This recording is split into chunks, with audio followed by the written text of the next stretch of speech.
Imagine a world where a single organization controls a web of ruthless violence, stretching across borders, continents, and cities. Welcome to the criminal underworld, where chaos reigns and gangs like S13 redefine what it means to be feared. But here's the chilling truth: S13 doesn't just kill for the sake of it. They make violence an art, savoring the agony that comes before the end. And it's not just them. From the gritty streets of Chicago to the quiet corners of Italy, gangs are everywhere, feeding off fear and control, recruiting young souls to commit acts so brutal, they'll leave you speechless. If someone dares to cross you, forget mercy, they'll make sure there's no coming back. Ready for a ride through the darkest corners of the world? Let's dive into the 15 most dangerous gangs on the planet, starting with the savage Badlands of Mexico. You won't want to miss this. Picture this. It's the 1960s and America's prison system is about to change forever. As the country moves toward desegregation, the walls of the nation's most notorious prisons start to feel the tension. Inmates, once divided by race, begin to form their own alliances, and from this chaotic shift, the Aryan Brotherhood is born. Legend has it that this ruthless gang took root in San Quentin State Prison, quickly spreading its venom throughout the California prison system. But what started as a group of angry men trying to survive quickly became a powerhouse of criminality. By 1975, the Aryan Brotherhood was no longer just a prison gang. It had evolved into an organized crime syndicate, sparking bloody race wars against rivals like the Nuestra Familia and the Black Guerrilla family. To stop the violence, the authorities segregated the gangs into different prisons, and that's where the Aryan Brotherhood began to truly thrive, in Chino Prison. This is where they fine-tuned their ruthless operations and built a network that went far beyond prison bars. Fast forward to the 1990s, and the Aryan Brotherhood was no longer fighting petty race wars. They were deep into drug trafficking, prostitution, and executing high-profile murders with deadly precision. Their power grew so fast and so fierce that some even claimed they had more control than the American Mafia. And here's the kicker. Once they dominated the prison system, they went global, recruiting thousands on the outside. Today, the Aryan Brotherhood boasts anywhere from 15,000 to 20,000 members, making them one of the most feared criminal groups in the U.S. Crazy, right? But their story isn't over yet. Stick with us to find out just how far their influence really stretches.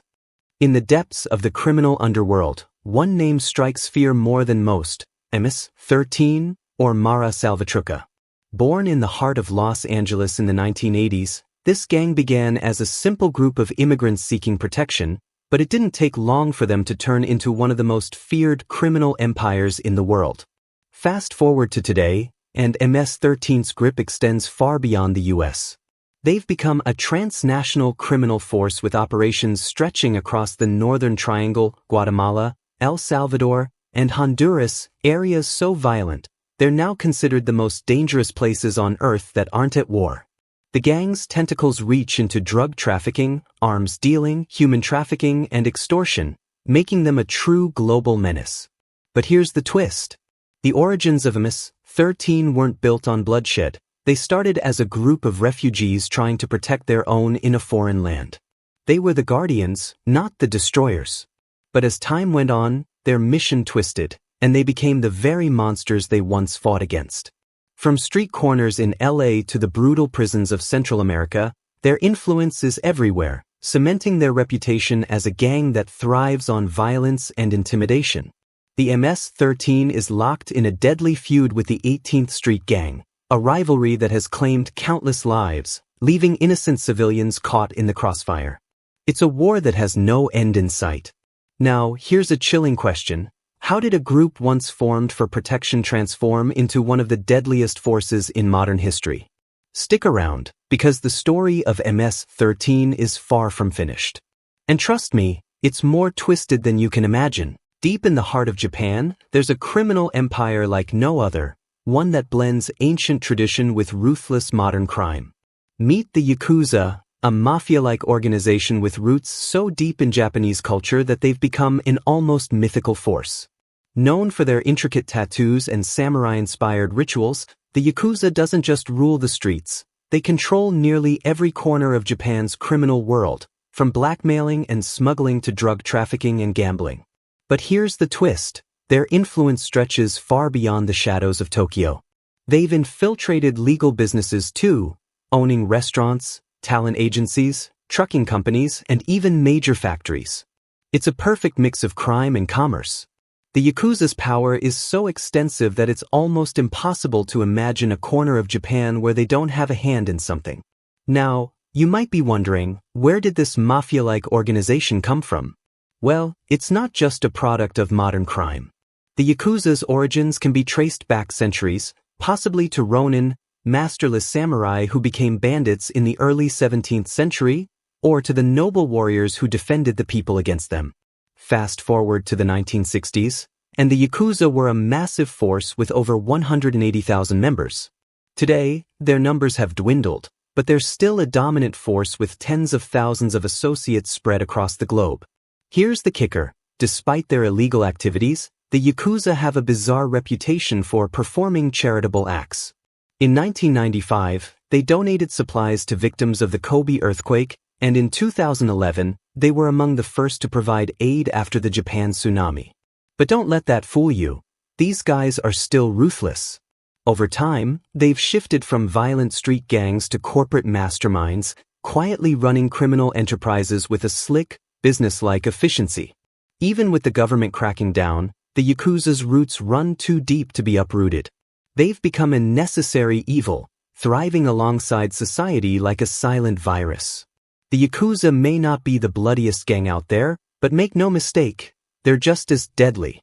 Stick around, because this story has more layers than you can imagine. Imagine a cartel so brutal, so merciless, that even the Mexican government has dubbed it the most dangerous criminal organization in the country. Enter the Jalisco New Generation Cartel, or CJNG, a force of terror that's rewriting the rules of organized crime. Founded in 2009 by the elusive Nemesio Oseguera Cervantes, A.L. Mencho, CJNG has quickly risen through the ranks to become one of the most feared and deadly cartels in the world. With a military-style structure, CJNG is known for its ruthless tactics and unmatched violence. They don't just deal in drugs. They dominate entire regions, employing specially trained hitmen and even running a hitman school to mold the next generation of killers. Sounds like something out of a nightmare, right? But it gets worse. Reports suggest that CJNG's brutality goes beyond violence, way beyond. There are chilling rumors that this cartel has engaged in cannibalism, feeding on the flesh of their victims as part of their initiation rituals. This isn't just a gang. It's a terrifying, almost ritualistic force that thrives on fear and power. And they don't just stay in Mexico. CJNG's reach is expanding across borders, from Central America to the US, Australia, and even Europe. They've been known to use drones to carry out attacks, adding a modern twist to their savage operations. With their hands in the drug trade, arms dealing, and so much more, they're not just a cartel, they're an empire of violence. Are you ready to dive deeper into the darkness? Because CJNG isn't done yet, and their story is far from over.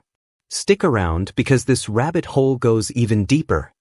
Picture this. A criminal empire that's been around for centuries, hidden deep within the shadows of Italy's criminal underworld. The 'Ndrangheta Mafia isn't just another name in the mafia world.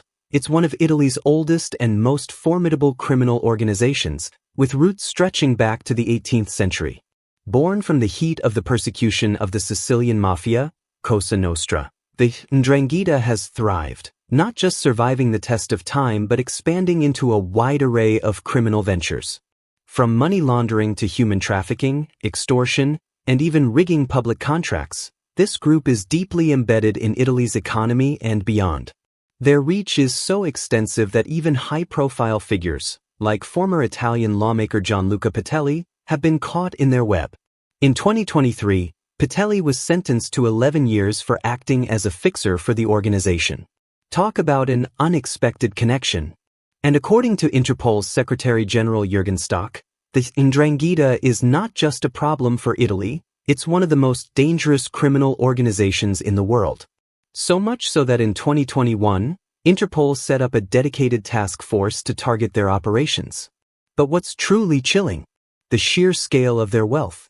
Back in 2008, Italy's Eurispes estimated the 'Ndrangheta's turnover at a staggering €44 billion, a figure that accounted for about 3% of Italy's entire GDP. That's not pocket change. And despite being a criminal syndicate, the 'Ndrangheta knows how to play both sides. They reinvest their blood money into local businesses, sure, but with one major twist. It's all done to increase their grip on power and expand their influence. The gang doesn't stop in Italy. Their empire extends across the globe, spanning the US, Canada, Latin America, and even Australia, boasting about 10,000 members and over 60,000 affiliates worldwide. With this reach and their criminal expertise, it's no wonder that 'Ndrangheta has earned its place as the deadliest criminal force in Italy. This is a gang that isn't just about violence, it's a well-oiled, global criminal machine that blends intimidation with cunning business strategy. Stick around, because we've only scratched the surface of their sinister empire. Picture this: Chicago, 1960s. A group of young immigrants, Mexican and Puerto Rican, coming together to fight against the racial prejudice and violence they faced daily. What began as a movement for protection and unity quickly transformed into something much darker. Enter the Latin Kings, a street gang that's grown into one of the most formidable criminal organizations in the US. Fast forward to today, and the Latin Kings are no longer just a gang, they are a massive network of over 20,000 members, with a presence in 31 states and 150 cities. The group is split into two powerful factions: the Motherland faction, based in Chicago, and the Bloodline faction, which calls New York home. These factions operate like separate entities, but both share a common goal: dominance through violence, intimidation, and a tight grip on the streets. The Latin Kings aren't just running the streets, they're running a full-scale criminal operation. Drug distribution, robberies, money laundering, and fraud are their bread and butter. And don't forget their alliances with other dangerous gangs, including the Bloods, the Sinaloa Cartel, and the Vice Lords. But with alliances come enemies, and the Latin Kings frequently clash with rival groups like the Crips, the Gangster Disciples, and even Los Zetas. These violent turf wars leave a trail of bloodshed, with no one willing to back down. Today, the Latin Kings are one of the most violent street gangs in America, leaving a wake of murder, shootings, and destruction wherever they go. The streets of Chicago are flooded with arms, and the battle for dominance continues, as the Latin Kings fight to spread their message through fear and force. It's a tale of power, violence, and survival. Stick around, because this story is far from over, and the bloodshed is only escalating. Imagine this: a group of Mexico's elite soldiers, trained to fight at the highest levels, suddenly swapping their military uniforms for the blood-soaked rags of a criminal empire. That's the terrifying birth of Los Zetas. Back in 1997, 31 members of Mexico's elite airborne special forces turned rogue, leaving their country's army behind to become hired killers, bodyguards, and drug runners for the Gulf Cartel. Their skills? Unmatched. Their brutality? Unforgettable. But it didn't stop there.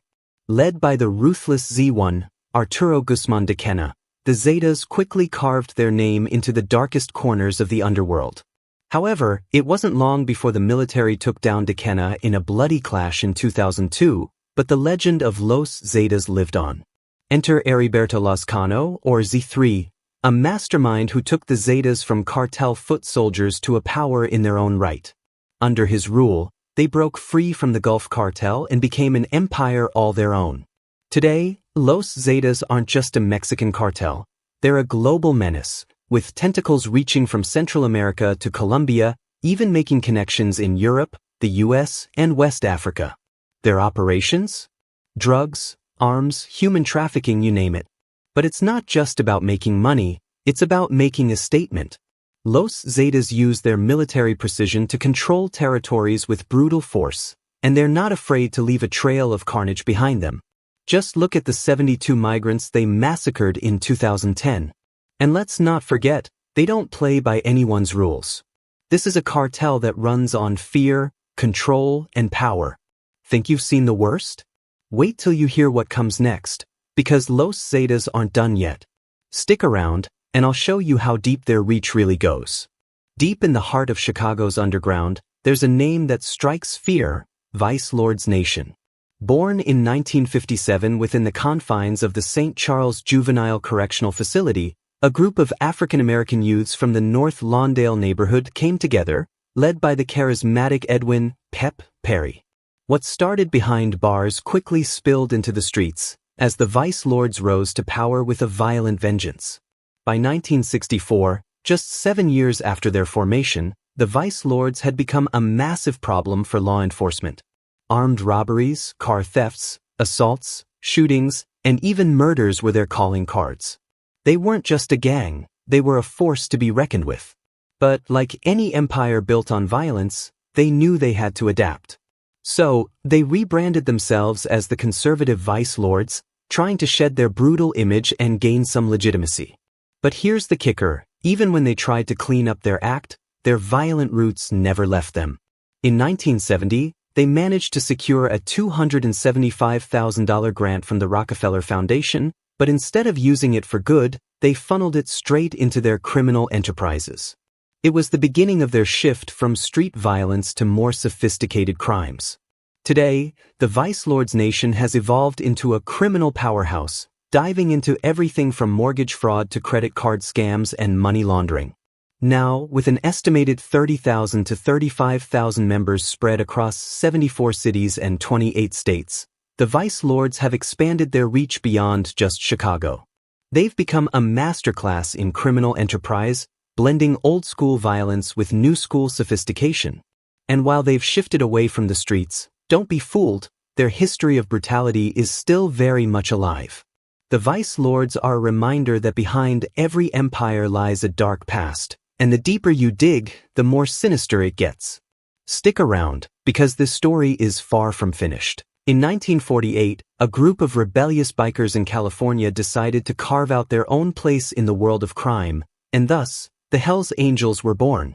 What started as a small, tight-knit gang has now become the most infamous outlaw motorcycle club in the United States. Known for their iconic Harley-Davidson bikes, the Hells Angels have evolved into more than just a gang. They've become a symbol of defiance and chaos. While they may look like just a group of guys living for the ride, the truth is far darker. These guys live and breathe violence. With chapters opening in San Francisco in 1954 and Oakland in 1957, the Hells Angels quickly spread across the U.S., infiltrating states one by one. And let's not forget the impact of those gritty biker films in the 60s and 70s, which helped fuel the myth and allure of this notorious gang. From stabbings to shootings to downright vicious organized crimes, the Hells Angels have written their bloody legacy on America's streets. But the violence is just the tip of the iceberg. Over the years, they've plunged deep into the illicit drug trade, expanding their criminal empire in ways that would make your head spin. Despite countless attempts to bring down the Hells Angels for racketeering, law enforcement's efforts have largely been in vain. The FBI continues to classify them as an outlaw motorcycle gang, a label they proudly embrace. The Hells Angels aren't just a gang, they're a brand, a force of chaos, and a testament to how far a group will go to ride the thin line between rebellion and criminal empire. But what's the real cost of their rebellion? And what's the true legacy of the Hells Angels in the world of outlaw culture? Let's dive deeper, because this isn't your average biker gang. Hidden in the depths of Chicago's dark streets, the Black Disciples have built an empire of crime that stretches far and wide. Founded in 1966 by David Barksdale, this gang started with a mission: to protect young African Americans from the violence and threats of other gangs. But what began as a small group of teens fighting back soon evolved into one of the most notorious criminal syndicates the city has ever seen.